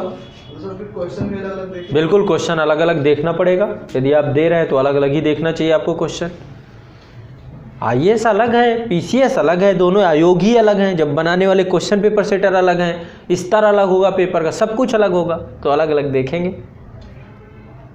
तो आपके पास पिछले साल के प्रश्न पत्र होने चाहिए। हर एक वैकल्पिक विषय का आता है, 20 साल का प्रीवियस ईयर क्वेश्चन पेपर आता है। कई पब्लिकेशन है, विशाल पब्लिकेशन का आता है, यूथ पब्लिकेशन का आता है, दिशा पब्लिकेशन का आता है, जिसका मिल जाए वो ले लो, पर ले लो। मतलब ये नहीं होना चाहिए कि खाली हाथ हो, ये काम सबसे पहले करना चाहिए आपको। ठीक है, आप चाहे कोचिंग ज्वाइन कर लीजिए, जो भी ज्वाइन कर लीजिए, जब तक ये नहीं करेंगे तब तक सब अधूरा है। मैं आपको एक ऐसा अस्त्र दे रहा हूँ जिस अस्त्र के साथ आपकी कहानी सफल हो जाएगी वैकल्पिक विषय की। कम पढ़ना पड़ेगा, स्ट्रेटजिक पढ़ना पड़ेगा, वही आएगा आपके पेपर में, क्योंकि वैकल्पिक विषय में भी विकल्प मिलते हैं आपको, वहाँ पे भी विकल्प होते हैं। भैया 8 क्वेश्चन है, 5 ही करने है ना, वहाँ पे ऐसा नहीं होगा। सेलेक्टिव वहाँ पे भी सिलेक्शन के लिए आपको मिलेगा। और एक ट्रेंड है, 20 साल के क्वेश्चन पेपर जिसने कर लिए प्रॉपर, उसको उन्हीं में से, यदि उतने साल के प्रश्नों का हमने आंसर राइटिंग कर लिया, ट्रेंड समझ लिया, तो उन्हीं टॉपिक से ही क्वेश्चन आने हैं, ये भी बता रहा हूँ। उन्हीं टॉपिक से फंसेगा आपका, 80 से 90% फंस जाएगा आपका, आ जाएगा आपका। बस आपने काम किया हो, टॉपिक वही होगा, क्वेश्चन बनाया दूसरी तरीके से होगा, लेकिन टॉपिक में कोई कमी नहीं रहेगी। उसी टॉपिक को दूसरी तरीके से घुमा के पूछ सकता है, पर टॉपिक नहीं करेंगे। इसलिए 20 साल के प्रश्न सभी बच्चों से, सबके पास पहली 20 साल न्यूनतम मैं बोल रहा हूँ, जितना ज़्यादा मिल जाए, ठीक है, लेना है। सिलेबस होना चाहिए, सिलेबस के साथ प्रीवियस ईयर क्वेश्चन पेपर होना चाहिए आपका। प्रीवियस ईयर क्वेश्चन पेपर होना चाहिए। बस 2 ये जैसे ही आपने किया उसके बाद अब हम काम करना चालू करेंगे। देखो आज मैं कुछ आपको बताता हूँ। मेंस बहुत इजीली, जीएस के पेपर को थोड़ा सा हम जल्दी नहीं पकड़ सकते, लेकिन चाहें तो पकड़ सकते हैं, इसमें भी ये काम कर लें। बट ऑप्शनल को पकड़ा जा सकता है आसानी से, ठीक है, क्योंकि जीएस में क्या होता है, करंट बहुत इनबिल्ड हो जाता है। ऑप्शनल में आपको वही टॉपिक हैं, स्टैटिक सेक्शन ज़्यादा रहता है उसमें, ठीक है, बहुत ज़्यादा डायनेमिक नहीं रहता है, स्टैटिक सेक्शन ज़्यादा रहता है। तो अब क्या करना है, मैंने पिछले साल के क्वेश्चन पेपर उठाए। मान लीजिए कोई भी एक वैकल्पिक विषय आपको लेना है, और लेने के बाद कोई भी साल एक उठाइए जिस साल में प्रश्न पूछे गए हों, ठीक है। मान लीजिए आपके पास प्रश्न पत्र जो हैं सन 2000 से लेकर के अभी तक हैं, 2022 तक के हैं, मान लो इतने तक के आपके पास प्रश्न पत्र आ चुके हैं, आपने इकट्ठा कर लिया है कहीं ना कहीं से। उल्टा चलिए, 2022 से चलिए, आप 2022 से प्रारंभ करिए। आप ऐसा मत करिएगा कि आप पहले 2000 का पेपर उठाएं, क्योंकि 2000 का पेपर लेटेस्ट पेपर नहीं है, वो तो बहुत पुराना ट्रेंड था। सेटर भी तब तक के नहीं होंगे। अभी एग्जामिनर कौन है, सेटर कौन है, जो पेपर को सेट कर रहे हैं वो कौन है ना, अलग अलग हो सकते हैं ना। तो सबसे पहला काम क्या करना है, 2022 का पेपर उठाया, मान लीजिए 2022 का पेपर उठाया, मान लीजिए आपका ऑप्शनल है इतिहास, ठीक है। मैं एक बार एक वो दे रहा हूँ, आपका कुछ भी हो, आप अपना अपना सोच लो। मैं इतिहास मान लेता हूँ कि इतिहास जो है, ठीक है। अब इतिहास से 2022 में मान लीजिए मैंने पेपर को खोला और देखना चालू किया, ठीक है। आपने पेपर उठाया, सब एक एक ईयर वाइज पेपर दिए होंगे, ठीक है, आपके पेपर में। तो आपने उठाया और यहाँ पे लिखा 2022 में पहला टॉपिक आपका निकल के आया। 4 खंड होते हैं, 2 पेपर होंगे, पेपर 1 पेपर 2। हर पेपर सेक्शन वाइज बटा होता है। जैसे इतिहास में भी पेपर 1 में प्राचीन मध्यकालीन आएगा, तो सेक्शन वाइज भी बना लीजिए, सेक्शन 1 या फिर जो टॉपिक वाइज जो भी है उसको भी बांट ही लीजिए। इस चीज़ को मैं आपको दिखा दूंगा, मेरे भी नोट्स बने हुए हैं। मैं आपको इतिहास में कैसे मैंने पूरा कैटेगरीफाइज कर रखा है, अलग अलग मैंने पिछले साल के प्रश्नों को हमेशा बनाता रहता हूँ कि ये अभी चल रहा है ट्रेंड, ये अभी चल रहा है। जैसे मान लीजिए पहला टॉपिक है, इसमें एक आया है संगम साहित्य से एक क्वेश्चन पूछा गया है, तो मैंने टॉपिक लिख लिया संगम साहित्य, ठीक है, संगम साहित्य लिख लिया यहाँ पे टॉपिक। क्वेश्चन कुछ भी पूछा होगा, लेकिन टॉपिक मुझे पता हुआ संगम साहित्य कब आया, 2021 में मान लो एक क्वेश्चन पूछा गया आपका। मान लीजिए मैं सिर्फ एग्जाम्पल के तौर पे समझा रहा हूँ, ठीक है। अब मैं क्या करूँगा, बस इस टॉपिक को करके आगे बढ़ जाऊँगा। यहाँ पे मैं स्पेस छोड़ दूंगा, दूसरे नंबर के टॉपिक को देखूंगा। दूसरा क्वेश्चन क्या है, आरंभिक भारतीय नृत्य की विवेचना, तांडव नृत्य के बारे में यहाँ पे पूछा गया है, तो यहाँ पे मैंने डाल दिया नृत्य कला। अब नृत्य कला की एक कैटेगरी है तांडव नृत्य, ठीक है। तो मैं क्या करूँगा, यहाँ पे डाल दूंगा, इस क्वेश्चन को पूछा गया 2021 में मान लीजिए, ठीक है। यहाँ पे ब्रैकेट में डाल सकते हैं तांडव, ब्रैकेट में डाल दीजिए बस, ताकि सब टॉपिक भी आपके पास रहे। ऐसे करके आप पूरे पेपर को खंगालेंगे, पूरे पेपर को। एक बार पहले 2022 के पेपर को, 2021 के पेपर को देखा, 2021 के बाद 2000, तो जब आप 2022 में देखें, 2020 में जाएंगे वापस, ठीक है। मान लो एक टॉपिक आपका निकल के आया, यहाँ पे तीसरे नंबर पे टॉपिक आया सिंधु घाटी सभ्यता, सिंधु घाटी सभ्यता, एक टॉपिक ये निकल के आया। तो आप पाएंगे कि ये टॉपिक आपका 2021 में पूछा है, ठीक है। इसके बाद आप पाएंगे वैदिक कल्चर। अब जब भी आप यहाँ पे ईयर लिखें, तो ईयर में क्या करना है आपको, सब टॉपिक भी साइड में डाल देना है ईयर के साथ, कि सब टॉपिक उसका क्या था। मान लो सिंधु घाटी सभ्यता में उसका पतन पूछ लिया, कि पतन क्या था उसका, पतन बताइए, ठीक है। मान लीजिए 2020 में फिर सिंधु घाटी सभ्यता से पूछा गया, कालानुक्रम पूछा गया, उसका कालानुक्रम बताइए, ठीक है। कालानुक्रम को लेकर बहुत ज़्यादा कि कब सभ्यता हुई, इसको लेकर बड़ा डिबेट है, तो इसको लेकर भी प्रश्न पूछता रहता है। 2018 में पूछा गया, उसमें नगरीय योजना डाल दिया कि नगरीय योजना क्या है, नगरीय योजना, ठीक है। मान लीजिए एक टॉपिक निकल के आया आपका विजयनगर साम्राज्य, विजयनगर साम्राज्य, ठीक है। आपने पाया कि विजयनगर साम्राज्य को से क्वेश्चन 2018 में पूछा गया, तो आपने टॉपिक इसमें निकाल लिया कि कौन सा टॉपिक हो सकता है इसमें, नायक व्यवस्था। नायक व्यवस्था क्या है, इससे क्वेश्चन पूछ रहा है। अब ऐसा जब आप करना चालू करोगे, ज़्यादा नहीं, पिछले 20 साल के प्रश्नों को, तो आप पाओगे कि लिमिटेड टॉपिक ही हैं जो बार बार रिपीट हो रहे हैं, और हर टॉपिक के अंतर्गत लिमिटेड ही सब टॉपिक हैं जो बार बार रिपीट हो रहे हैं। 20 साल के क्वेश्चन को कर लो, आपकी आंखें खुल जाएंगी, आपको ये आइडिया लग जाएगा कि ये क्या है भाई, एक ही टॉपिक में। और जैसे विजयनगर साम्राज्य में दुनिया भर की चीज़ें पढ़ते हैं हम लोग डिटेल से, पर पूछ क्या रहा है, न्यायकार व्यवस्था पूछ रहा है, वहाँ पे कल्याण मंडप से क्वेश्चन पूछ रहा है। हम पढ़ क्या रहे हैं, हम क्वेश्चन क्या पूछ रहा है। तो एक बार जब आप करोगे, सिंधु घाटी सभ्यता में पाओगे पतन से ही 5 बार पूछ चुका है, कालानुक्रम से ही 5 बार पूछ चुका है, नगरीय योजना से 2-3 बार पूछ चुका है, वहाँ के आर्ट एंड कल्चर से 1-2 बार पूछ चुका है। तो आपको सब टॉपिक भी पता चल जाएंगे, क्योंकि ऑप्शनल बड़ा है। जब तक हम इसे डिकोड नहीं करेंगे, जब तक हम इसे तोड़ेंगे नहीं, और तोड़ना कैसे है, जो आयोग ने पूछे उसी के प्रश्नों को हम देख रहे हैं। भाई आयोग में क्वेश्चन सेट करने वाले लोग क्या हैं, वो किस पैटर्न पे क्वेश्चन पूछ रहे हैं, किसी टॉपिक के किस टॉपिक को ज़्यादा महत्व दे रहे हैं। ऐसा तो नहीं है कि हम बस पागलों की तरह कुछ भी पढ़े चला जा रहे हैं और वो आ नहीं रहा। ऑप्शनल में इतना सेलेक्टिव होना, इतना स्मार्ट वर्क करना है, क्योंकि ऑप्शनल बहुत बड़ा है। तो पहला चीज़ जो मेरी डिमांड है आप लोगों से, एक वैकल्पिक विषय का चुनाव 3 आधारों पे करना है। या तो आपकी पृष्ठभूमि हो, या तो समान अध्ययन से जुड़ाव हो, या आपकी रुचि हो। इन तीनों में भी आपका हो सकता है, इन तीनों में से कोई 2 भी हो सकता है, कोई एक भी ले लेना है। लेने के बाद मुझे क्या चाहिए आपसे, सिलेबस चाहिए और प्रीवियस ईयर का क्वेश्चन पेपर चाहिए। और प्रीवियस ईयर क्वेश्चन पेपर को डिकोड करना है आपको कुछ इस तरीके से, जगह छोड़ते जाइएगा ताकि आपको आगे भी सन लिखते जाना होगा। हो सकता है संगम साहित्य फिर से आगे आपको रिपीट करे, 2017 में भी पूछा गया हो। समझ रहे हो ना मेरी बात को, मैं क्या कहना चाह रहा हूं। मल्टीपल रिपीटिशन मिलेंगे आपको एक उसके, देखिएगा ये मेरी बात आपको अभी शायद जब आप करोगे तो आपको बिल्कुल दिमाग में बैठ जाए कि हाँ यार ये बहुत बड़ा काम करा दिया इन्होंने। करके देखो एक बार आप, हर सब्जेक्ट में मिलेगा। आप थिंकर्स देखोगे, जहाँ पे भी दार्शनिक पूछे जा रहे हैं, जहाँ पे चिंतक पूछे जा रहे हैं, वो चिंतक रिपीट हो रहे हैं, या नहीं भी रिपीट हो रहे हैं तो जो अब कौन सा चिंतक आयोग पूछ रहा है ये तो पता चल रहा है ना मुझे, कि मैं बस कुछ भी पढ़ रहा हूँ। किसी ने कहा भाई अरस्तु सुकरात प्लेटो पूछ लो, पढ़ लो, ये पढ़ लो, वो पढ़ लो। पहले एक बार देखो तो ट्रेंड क्या चल रहा है, वर्क क्या, किस पे काम करना है हमें। किताबों में तो सब दिया हुआ है ना, किताब तो कोई ऐसा है नहीं कि उनको उन्होंने सेलेक्टिव करके लिख दिया, उन्होंने तो होलिस्टिक अप्रोच पे चीज़ें पढ़ा दी हैं। उससे तो आप थोड़ा ना फिर भ्रमित ज़्यादा हो जाओगे। इतना टाइम नहीं है, इतना वर्क करना, इतना बड़ा सिलेबस होता है, कोई एक सब्जेक्ट इतना अथाह है कि उसे पढ़ते ही जाओ, फिर किताबों की कमी नहीं।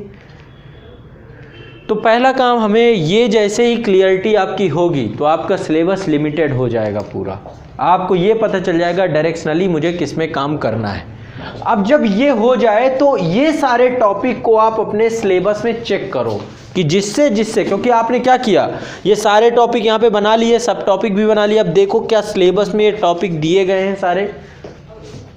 ऐसा तो नहीं था कि पेपर 20 साल से आउट ऑफ सिलेबस भी कुछ पूछ लिया है। सिलेबस से क्रॉस चेक कर लो कि ये क्या सिलेबस ही पूछा है ना, कहीं ऐसा तो नहीं है कि कोई गड़बड़ किया हो, तो क्रॉस चेक कर लो। ये होता है रियलिटी को जानना, एग्ज़ाम की, आयोग के स्तर को समझना। भाई आयोग का स्तर यहाँ पे है, आप तैयारी यहाँ पे कर रहे हैं, क्या फ़ायदा आपको। तो बराबर जब यहाँ पे आयोग का स्तर है, तैयारी यहाँ करेंगे तो सिलेक्शन नहीं होगा, तैयारी हमें यहीं पे करना पड़ेगा, इसी स्तर को पाना है। तो उस स्तर के लिए पहले स्तर को समझना, जब तक स्तर को नहीं समझोगे तो फिर हवा में तीर मारोगे और कुछ नहीं। समझ रहे? इसलिए पिछले साल के प्रश्नों को आपको बहुत गहराई से, बहुत सूक्ष्मता से, टॉपिक सब टॉपिक को समझते हुए 2, 4, 10, 15 पेज, 2, 4, 10, 15 दिन जो भी लगे आपको ये कार्य करना है। फिर इसके बाद सिलेबस से इनको मैच करना है कि क्या सिलेबस। कर लो, देखना आप पॉलिटिकल साइंस में करके देख लो, आप पाओगे कॉन्स्टिट्यूशन से पर्टिकुलर कुछ टॉपिक पूछ रहा है, IR से कुछ टॉपिक पूछ रहा है, ठीक है। फिर कुछ पूछ रहा है वो, और कुछ क्वेश्चन ऐसे होंगे कि आपको ये कैसे पूछ लिया, आपको लगेगा अच्छा उस साल करंट में रहा होगा चर्चा में तब पूछ लिया। तो बहुत सारी एलिमिनेशन हो जाएंगे। आप समझिए, इन्हीं में से जब ये आप बना लोगे, आप खुद स्टार लगाओगे, खुद कहोगे कि ये क्वेश्चन पक्का आएगा, मैं लिख के देता हूँ। आप खुद आपको ये फील होने लग जाएगा कि अरे इतना थोड़ा ना पढ़ना है, ये तो बहुत शॉर्ट कर दिया सिलेबस मैंने, इतने कम में ही काम चल जाना है मेरा। तो आपका वैकल्पिक विषय क्या होगा, कम हो जाएगा। तो आज पहला काम ये करो कि आपको प्रीवियस ईयर क्वेश्चन पेपर कहीं नहीं मिलते ना, अमेजॉन से जाके सर्च कर लो, वहाँ पे मिल जाएंगे, वहीं पे मिल जाएंगे। अमेजॉन फ्लिपकार्ट से मंगा लो, कहीं नहीं मिलते तो ठीक है। आयोग की साइटों में जाके देख लो, कहीं ना कहीं तो आपको पिछले साल के पेपर मिल जाएंगे और उसमें बैठ के आप इस तरीके से काम करेंगे। ज़्यादा नहीं 5-10 दिन कर लीजिए, फिर वैकल्पिक विषय आपके हाथ की चीज़ हो जाएगा। अब जैसे ये हुआ, होने के बाद सिलेबस से मैच कर लिया आपने, आपको एक सेटिस्फेक्शन हो गया कि अब मैं आयोग को जान चुका हूँ कि क्या पूछ रहा है और सिलेबस क्या है, दोनों चीज़ों की पता। अब उठाओ किताब, अब उठाओगे, कोई एक किताब उठाना है, उस किताब में मान लो सिंधु घाटी सभ्यता को पढ़ा और पतन को पढ़ लिया। उसके पहले यही करना है जो पूछा गया है, जो आपको लग रहा है कि क्रीम चीज़ है, जो चीज़ें ज़्यादा पूछ रहा है, जिन चीज़ों पे वर्क ज़्यादा हुआ है, पूरी किताब में क्या करना है, टिक मार देना है। पूरी किताब में कैसा टिक मार देना है, जो जो टॉपिक पूछे गए इन पे टिक मार दो, पूरी किताब पे टिक मार दो। आप समझ रहे बात को? जब पूरी किताब पे आप टिक मार देंगे ना, बहुत अच्छा काम हो जाएगा आपका, आपको आनंद आ जाएगा। जीएस में थोड़ा सा संभावना कम रहती, क्योंकि जीएस में करंट का सेक्शन ज़्यादा रहता है। जीएस में भी किया जा सकता है कि 2013 से अब तक के प्रश्नों को उठा लीजिए। 2013 में सिलेबस अपडेट हुआ था, चेंज हुआ था, ठीक है। तो आपको थोड़ा सा चीज़ों को समझना होगा, जब तक आप नहीं समझेंगे तब तक बात नहीं हो पाएगी। समझ रहे हैं मेरी बात को? समझ रहे हैं कि नहीं समझ रहे हैं? समझ गए क्या मैं कहना चाहता हूँ? अब आप किताब उठाएंगे ना, तो आपको किताब की सच्चाई पता होगी कि ये किताब इस वैकल्पिक विषय के स्तर की है या नहीं है, इसको मुझे पढ़ना चाहिए कि नहीं पढ़ना चाहिए। कोई भी किताब उठाएंगे, टॉपिक भी पता है, सिलेबस से टॉपिक है या नहीं है, वो जाके किताब आप देखोगे, इसमें तो वो टॉपिक पूछा ही है ही नहीं जो मेरे एग्ज़ाम में आ रहे हैं। कोई भी किताब फिर उठा लेना सब्जेक्ट की, कोई भी, आप सविंदर सिंह उठाओगे, पता चल जाएगा भूगोल के टॉपिक है, ख़त्म बात, नीट पूरी। आप इतिहास में कोई भी एक किताब उठाओगे, टिक मार दिया, काम पूरे हो रहे हैं, ख़त्म बात, वो वहाँ से पढ़ लेना है। पॉलिटिकल साइंस में किताब उठाया, देख लिया, टॉपिक टिक मारे, काम कर लिया। तो फिर किताब पढ़ना आपके लिए आसान हो जाएगा, किताब आपके लिए सिलेक्टिव हो जाएगी, किताब को आप इजीली फील कर पाएंगे।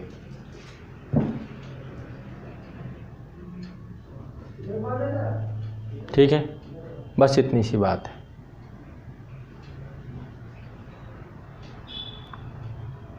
अब इसको यदि नहीं समझ पाएँ, या इसको समझने में भाई आपको अपना खुद का अनुभव लेना हो कि भाई 2-3 साल में पहले ऐसे किताबों से पढ़ लेता हूँ फिर ये काम करूँगा, तो उससे बेहतर होगा कि आप इस बात को अभी समझ के शुरुआत में काम कर लो, फिर आप अपने आप को रिलैक्स होकर के बस पढ़ते जाओ। सिर्फ पहले प्रायोरिटी देनी है ये टॉपिक, जो टॉपिक आयोग फ्रिक्वेंटली पूछ रहा है, पहले ये पढ़ लो, फिर बाकी टॉपिक। इस पर करना क्या है, जैसे मैंने नोट्स कैसे बनाए बताया था ना, short notes, 5-5 point, 10-10 point, 15-15 point इकट्ठे करने, पॉइंटों में, बुलेट पॉइंट में चीज़ों को बनाते हुए चले जाएं। इससे क्या होगा, आपका आंसर राइटिंग फॉर्मेट पे आप बनाते चले जाएंगे। तो आप में से जितने बच्चे हैं यहाँ पे, जितने लोग मेरे साथ अभी लाइव हैं, सबको मैंने नोट्स कैसे बनाए ये चीज़ मैंने आपको बताई है।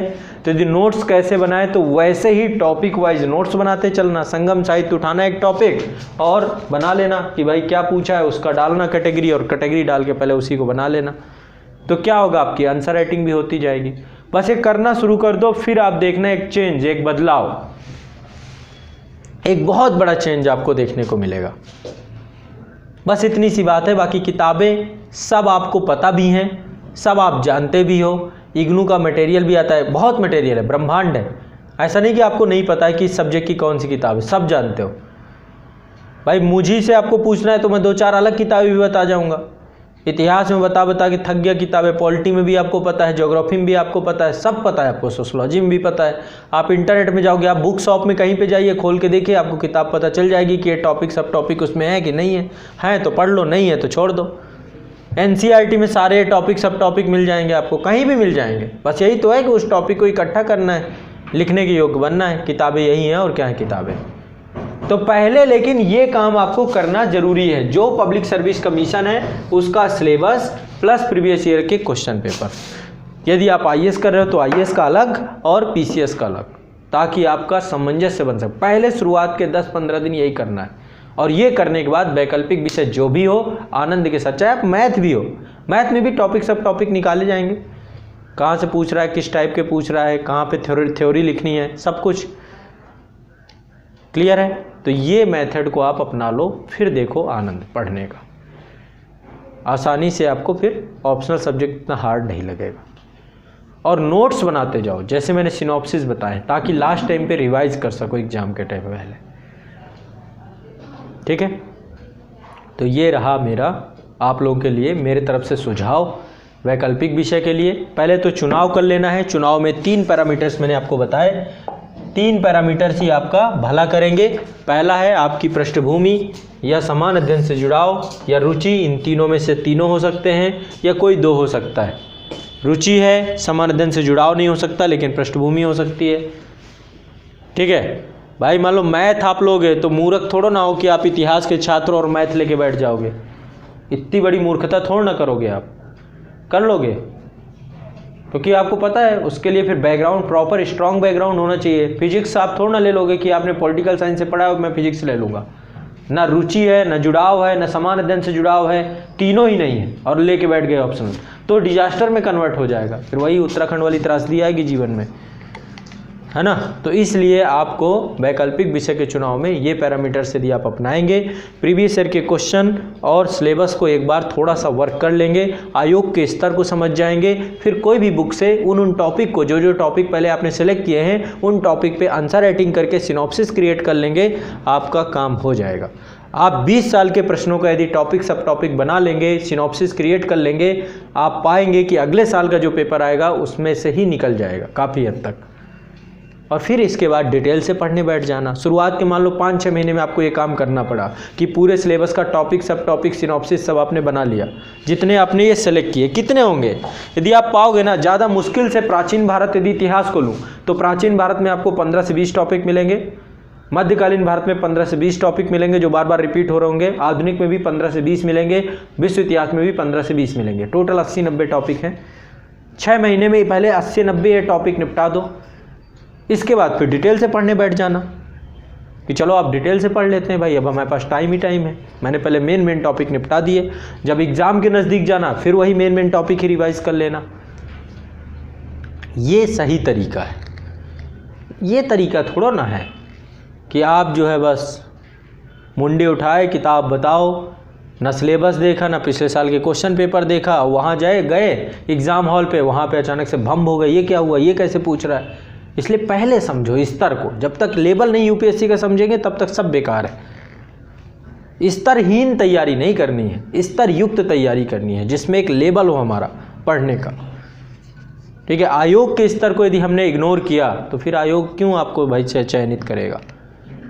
इसलिए शुरुआत से ही हमारी तैयारी में आयोग का स्तर मेंटेन होना चाहिए, ठीक है। बस इतनी सी बात है। अब पूछें बेटा, बुक्स वर्ल्ड हिस्ट्री की ले लो भाई, जैन और माथुर की बुक आती है वो ले लो, ठीक है। वर्ल्ड हिस्ट्री की बुक जैन और माथुर की आती है। मेरा एक वीडियो पड़ा हुआ है, ठीक है, बुक्स को लेकर के इतनी सारी, कम से कम मैंने तो अब हर एक लगभग आयोग के लिए बना दिया वीडियो। एनसीईआरटी का अलग पड़ा हुआ है, वहाँ पे भी वर्ल्ड हिस्ट्री की एनसीईआरटी बताई है। अब देखो अभी भी बुक, अभी दिल में बस ये कौलाहट होगी, किताब बताओ, कहाँ आप ज्ञान दे रहे हैं, किताब क्यों नहीं बता रहे हैं, किताब दो, मैं बस किताब पढ़ने बैठ जाऊंगा। बात समझनी नहीं है। अरे मैंने समझाया क्या कि एक बार विश्व इतिहास से आपको पता चल जाए कि क्या टॉपिक सब टॉपिक आएंगे, कुछ भी उठाओ, बस वो टॉपिक उसमें होना चाहिए। आप क्लास 9 की एनसीईआरटी उठा लो, यदि उसमें दिया गया अमेरिका की क्रांति तो क्या दिक्कत है, वहीं से पढ़ लो, उस टॉपिक को वहीं से बना लो। कोई अलग थोड़ा ना मिल जाएगा दूसरी किताबों में कि अमेरिका की क्रांति बता देंगे रूस में घटी थी, कोई बता देगा क्या। ये कहेंगे 1776 में नहीं हुई थी, फिर या ये बता देंगे कि उस समय, ठीक है, जो घटनाक्रम है सब सेम ही होगा, कहीं पर भी वही टॉपिक ही तो तैयार करना है, चाहे जहाँ से कर लो। फिर इसमें कौन सा बहुत बड़ा इशू है। यदि एक बार पता चल गया क्या टॉपिक पढ़ना है, फिर इतना है नहीं। अब आपको क्या लगता है, कोई किताब बता दे, कोई कोचिंग बता दे, बस उसी को मैं लूँ, बस आँख मूंदूँ, आँख मूंद करके काम हो जाए, बस मेरा सिलेक्शन हो जाए, मैं चयनित हो जाऊँ। इसके अलावा बता दो कुछ और दूसरा हो दिमाग में।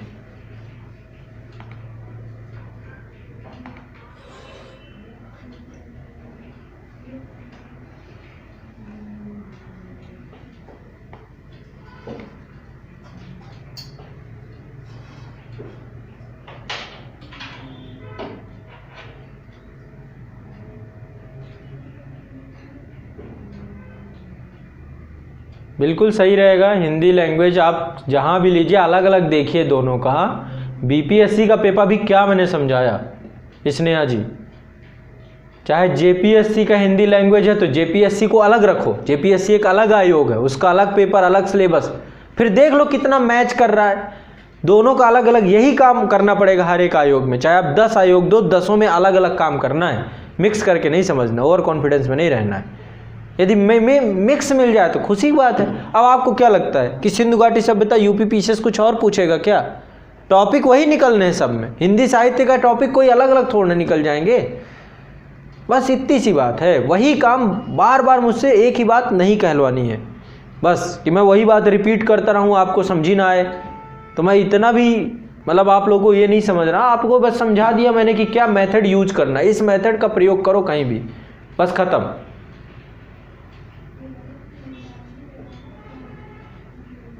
कोई भी आप कुछ भी, जो आपको मैंने अभी ये पृष्ठभूमि, लैंग्वेज, ये सब क्या बताया ऑप्शनल चुनने में, इनमें से जो आपको समझ में आ जाए, आपके पेपर से जुड़ा हो, पृष्ठभूमि, रुचि हो, इनमें से कोई भी हो, उसको ले लो, काम करना चालू करो बस। बाकी ये नहीं कि अभी उसी पे केबीसी खेल रहे हैं, अभी भी कौन बनेगा करोड़पति से काम नहीं चलेगा कि अभी भी ए ऑप्शन सही है, बी ऑप्शन सही है, डी ऑप्शन सही है, एक ऑप्शन पकड़ो, ठीक है ना। तो बस इतनी सी बात है, यदि समझ में आ जाए तो ठीक है, नहीं समझ में आ जाता तो फिर एक बार इस सेशन को देख लेना है, शायद दोबारा आ जाए। और ये भी हो सकता है कि मैं असमर्थ हो चुका हूँ आपको समझाने में, बात इतनी कॉम्प्लिकेटेड है कि कोई इसरो का साइंटिस्ट आएगा फिर वो बताएगा कि क्रायोजेनिक इंजन तकनीकी ये होती है, तो उस हिसाब से फिर आप समझोगे तो वो अलग बात है। सिंपल सी बात है, सिंपल सी रूल्स हैं, उनको फॉलो करना है, ऑटोमेटिक दिमाग में आपके पॉजिटिविटी आने लगेगी। मैं चाहता हूँ पहले आयोग के स्तर को हर जगह समझिए, प्रारंभिक परीक्षा भी देखनी है, आयोग के पहले क्वेश्चन देखिए, फिर दीजिए प्रारंभिक परीक्षा। ये नहीं कि बस हवा हवाई गए, पढ़ लिया, किताब बता दो कोई, एक टीएमएच का मैनुअल पा गए, खुश हो गए, देखो तो कहाँ से क्वेश्चन आ रहे हैं। आपको बस केवल किताब बताओ, किताब बता दो, बैच बता दीजिए, ऑनलाइन कोचिंग्स बता दीजिए, है ना। तो किसी के ऊपर आपको डिपेंडेंसी नहीं रखनी है, बहुत डिपेंडेंसी आपको नुकसान कर देगी, बस ये दिमाग में बैठाइए, ठीक है। चलिए, तो ये रहा वैकल्पिक विषय से जुड़े हुए प्रश्न का उत्तर।